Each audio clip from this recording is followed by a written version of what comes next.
प्रधानमंत्री नरेंद्र मोदी की भविष्यवाणी सच साबित हुई है जब कांग्रेस ने सैम पित्रोदा को फिर से इंडियन ओवरसीज कांग्रेस का अध्यक्ष नियुक्त किया। कांग्रेस अध्यक्ष मल्लिकार्जुन खड़गे ने यह जिम्मेदारी उन्हें सौंपी है। लोकसभा चुनाव प्रचार के दौरान प्रधानमंत्री मोदी ने एक इंटरव्यू में कहा था कि कांग्रेस पित्रोदा को कुछ दिन बाद बहाल कर देगी। अब कांग्रेस ने ऐसा ही किया है और पीएम मोदी की भविष्यवाणी सच साबित हो गई।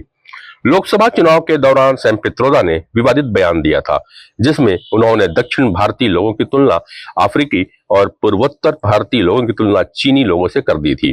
पित्रोदा ने यह भी कहा था कि पश्चिम भारत के लोग अरब जैसे दिखाई देते हैं जबकि उत्तर भारत में लोग गोरों जैसे दिखाई देते हैं। इस बयान पर काफी हंगामा मचा था। इसके बाद उन्हें इंडियन ओवरसीज कांग्रेस के अध्यक्ष पद से हटा दिया गया था, लेकिन चुनाव खत्म होने के बाद उन्हें यह जिम्मेदारी पुनः दे दी गई है। पीएम मोदी ने कहा था कि कांग्रेस योजना बनाकर ऐसे विवादित बयान देती है ताकि लोगों का ध्यान भटकाया जा सके। उन्होंने कहा था, कभी कभी मुझे लगता है कि पार्टी योजना बनाकर ऐसे लोगों के माध्यम से कोई शिगोफे छोड़ती है। वह अकेले अपनी मर्जी से करते होंगे ऐसा मुझे नहीं लगता, क्योंकि जब हो हल्ला होता है तो पार्टी कुछ दिनों के लिए उन्हें बाहर निकाल देती है और फिर वापस मुख्य धारा में ला देती है। सैम पित्रोदा ने भारत के अलग अलग क्षेत्रों के लोगों की तुलना अलग अलग देशों के साथ की थी। इसके अलावा उन्होंने विरासत टैक्स की भी सलाह दी थी।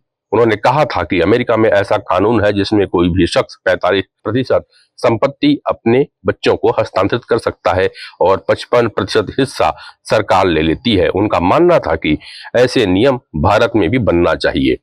कांग्रेस ने सैम पित्रोदा के विवादित बयान से अपना पल्ला उस समय झाड़ लिया था और कांग्रेस नेता जयराम रमेश ने कहा था कि सैम पित्रोदा की उपमाएं गलत, दुर्भाग्यपूर्ण और अस्वीकार्य है। उन्होंने कहा था कि कांग्रेस इन उपमाओं से खुद को पूर्ण रूप से अलग करती है और इनका खंडन करती है।